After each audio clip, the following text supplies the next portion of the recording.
आज आपण करणारा वांग बटाटा मसाला।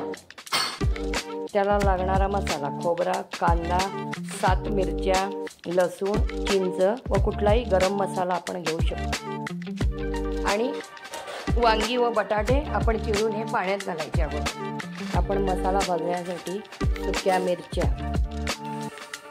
लसूण, कांदा हे भाजायचं। कांदा व मिरची भाजल्यानंतर आपण त्यात खोबरं घालायचं आणि तेही लाल भाजायचं व थोडी चिंच पण घालायची व चांगलं भाजायचं।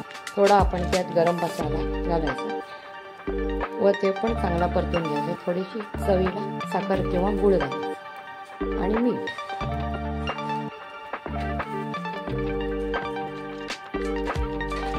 ते चांगलं परतून घ्यायचं।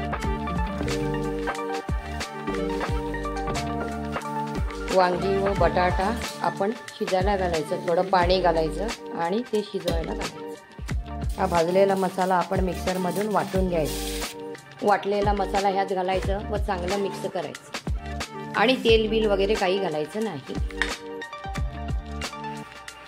एवढा मसाला आपला सुकला पाहिजे। हे झालं आपलं वांग बटाटा मसाला।